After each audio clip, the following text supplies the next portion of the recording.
Hi, thanks for watching the Tech's exclusive interview with members from the PhD movie. Today we have Jorge Cham, the creator of PhD Comics, Meg Rosenburg, producer of the PhD movie, Evans Boney, one of the cast members who plays Mike Slackenerny, and Scott Elmegreen, one of the composers for the film. Thanks for joining us today. Thank you. Thank you. Thanks for having us. So the PhD movie, you guys are all over the world, and I know that you've at least been traveling quite a bit to Switzerland, London, Sweden. So how did it all start? Well, I've been doing these comics for a long time, and people have always asked me, like, hey, when is there going to be a movie? When is there going to be a TV show about the comics? And so last year, I just kind of decided to do something. It seemed like it's becoming more possible with production costs the way they are now, and the way you can distribute things on your own nowadays with the internet and things like that. So it just seemed like a good time to kind of, do something independently, do it on our own, so that I can make it stay true to the comic strip. And so I approached Meg, who's part of the theater group at Caltech, and that's kind of how the ball started rolling. So how did you guys get involved? Well, like Jorge said, he approached the theater groups, and I was the only grad student on that email. So I was the one that said, "This is really important. This has to happen." And we had a meeting. And nobody else knew who I was. That's right. This guy. Well, the theater director and the undergrads didn't know who you were, so they didn't know how important it was that it should happen and happen to us. Like, it was a huge deal that it would be our movie. We thought that we felt chosen, I guess, in a way.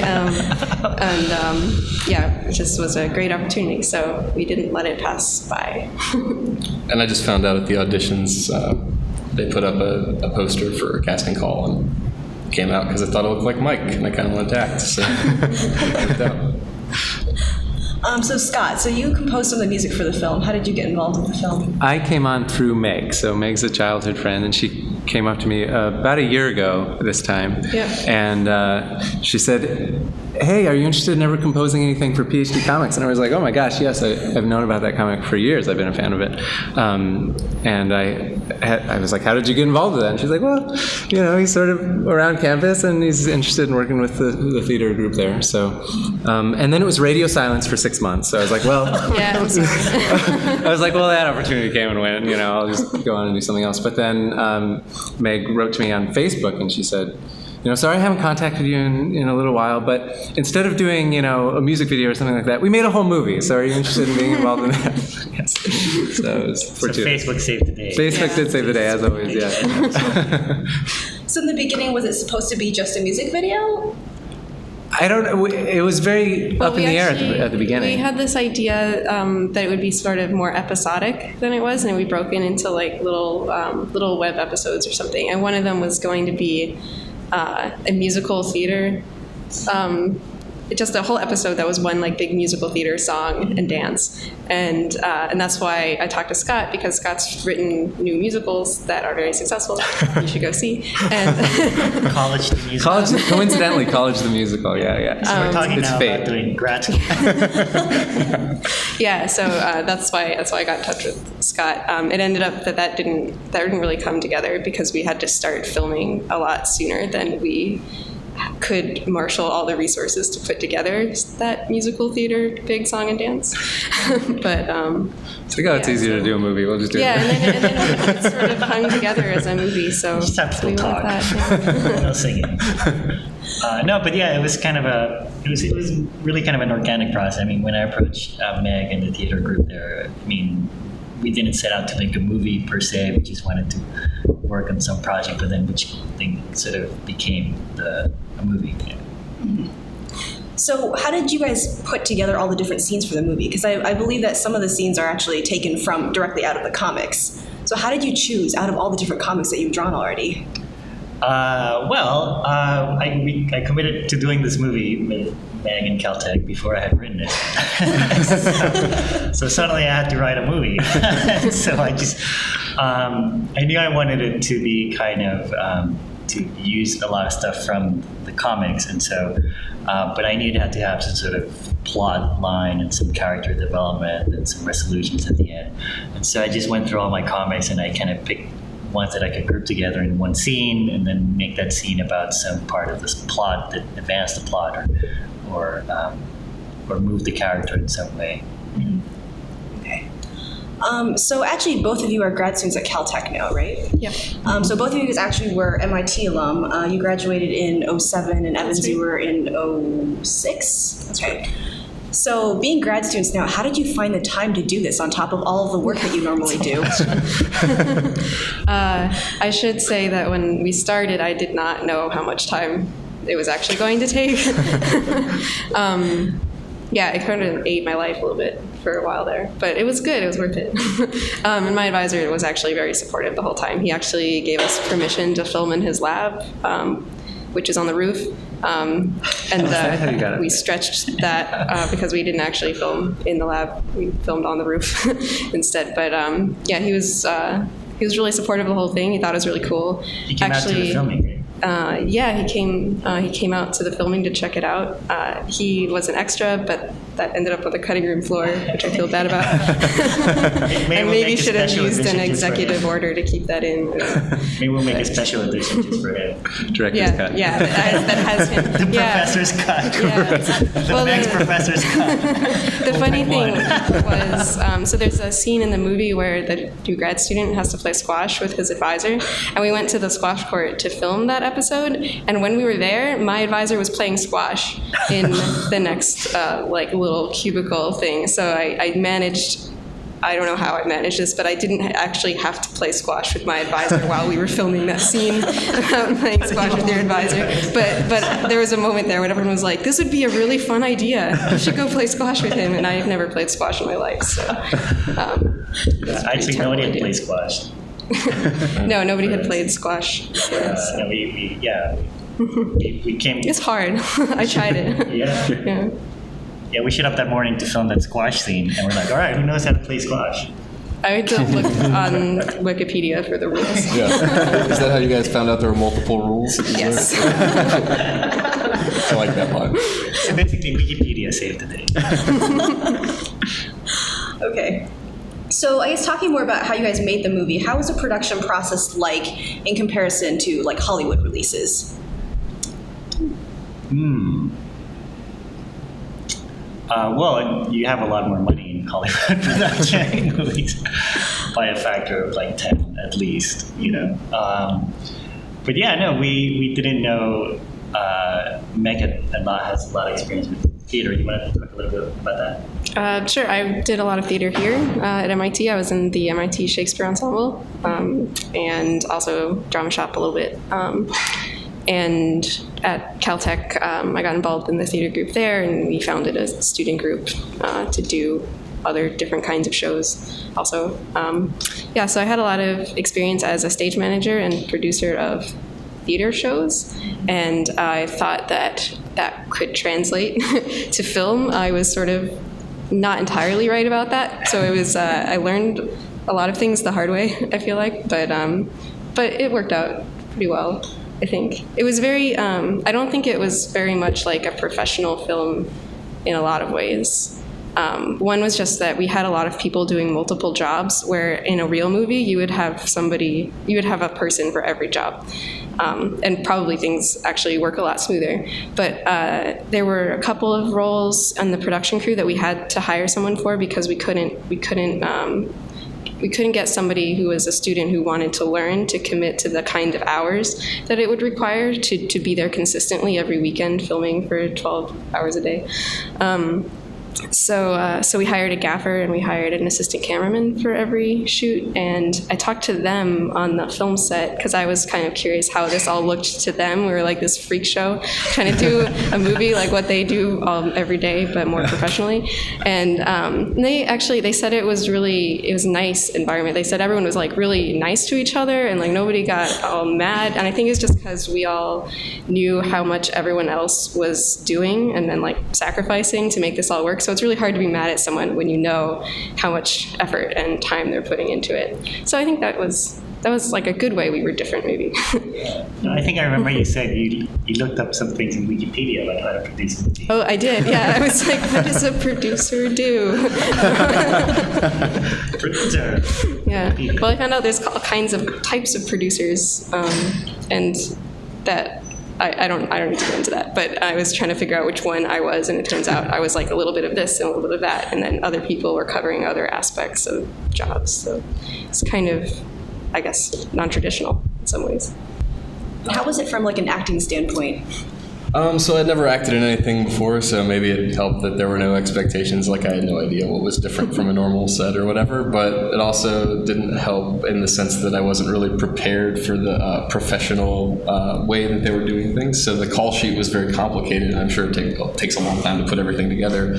I never really got any training in reading the call sheet. So there were a couple of times where I showed up for a particular day with like the wrong half of a scene memorized because I thought it meant like acts instead of pages or something stupid like that. But so there were plus sides and minus sides, I think. So. I think if we had known what it took to make a movie, we might not have made this movie. Yeah, I think I've used this analogy before. I think it was like landing on the moon. Like we just did this, and we had to do it. We had to finish it, and whatever it took, people did it. Kind of, and now like if we were to go back and do a movie that way again, it wouldn't work. we'd be trying to think everything through carefully, and it would get all bureaucratic, and nothing would happen. So how many hours did you guys actually spend, like per week or like over the whole project? So filming took place over 8 weekends. So the idea was that filming would not interrupt normal academic activity on campus at Caltech. So we filmed over just on the weekends, so Saturdays, usually a pretty long day, Saturday and Sunday. Yeah. And then on our off time during the week was sort of planning for these scenes. Yeah, I'm trying to arrange locations, all of which happened for the most part last minute because it was a complicated process interfacing with Caltech and getting the right permissions. Finding a lab to film in was problematic because several scenes are in a lab. So we ended up finding one that was not being used, and we used it for like 2 weekends, and that was all of the lab stuff. Couldn't do any more after that because we didn't have the building. Right. We caught this lab just as it was being renovated, right? It was about to be renovated, yeah.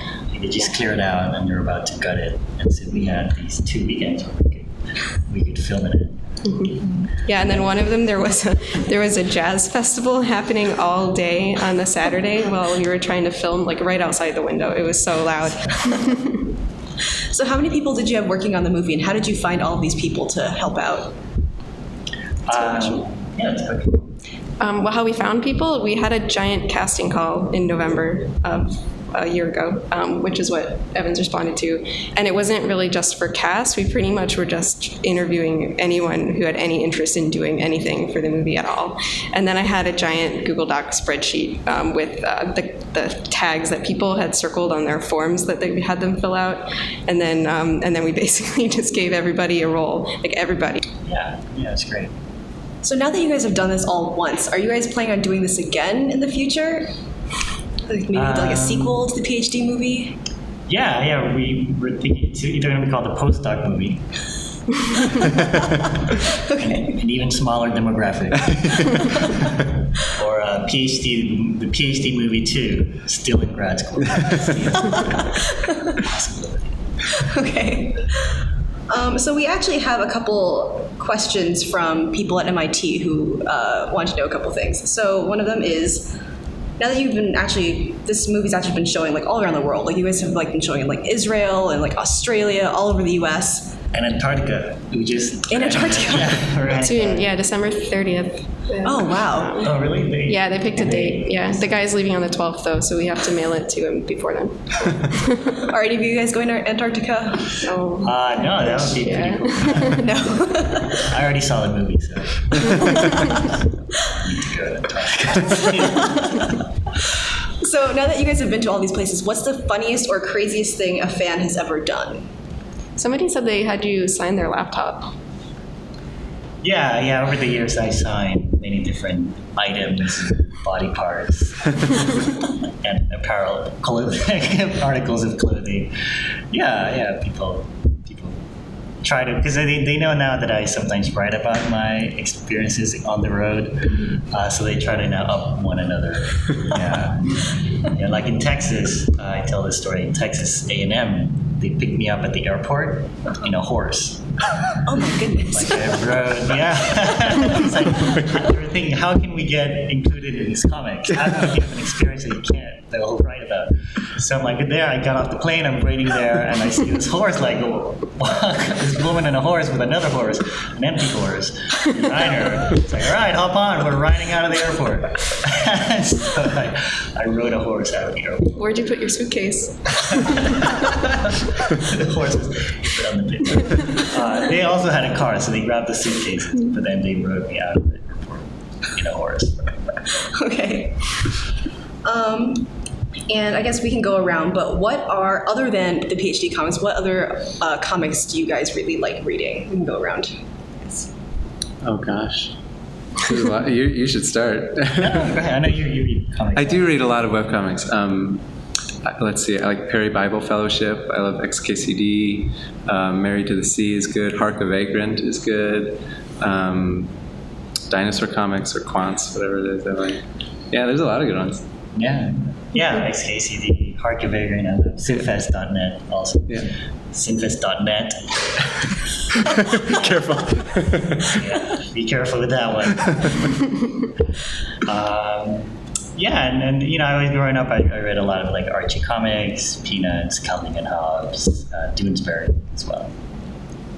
I actually don't read that many webcomics. I mostly read PhD comics, but sometimes Pearls Before Swine I like, or The Dinosaurs. Yeah, I really like Quants too. I think that's got to be, aside from PhD comics, my favorite one.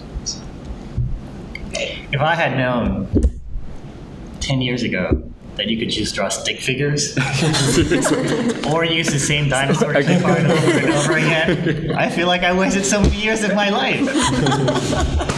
Learning to draw. Missed the boat on that. Missed the boat on.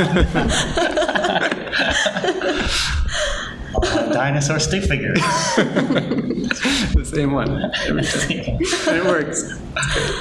So I guess wrapping up, we can go around again. We can start on this side this time. How would you describe the film in one sentence, and what do you hope people will come away from the film with? Oh, one sentence, not one word.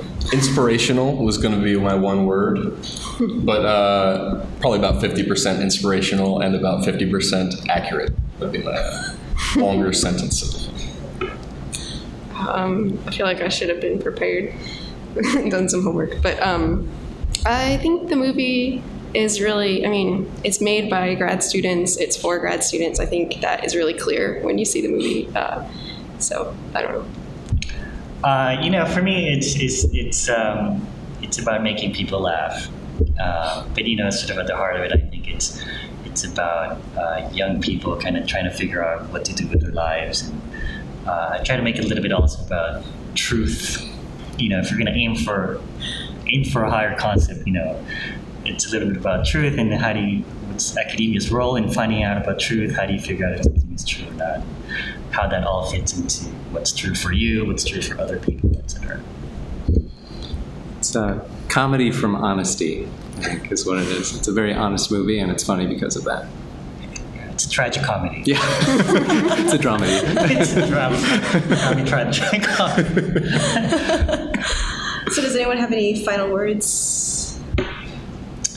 You may have heard there's a rumor that the movie has a quip about MIT. To which I can only say, too bad we filmed it at Caltech. Okay. No, it's all in good fun. Okay, I think we should be wrapping up then. Okay, thanks for joining us. Yeah, thanks Thanks for having us.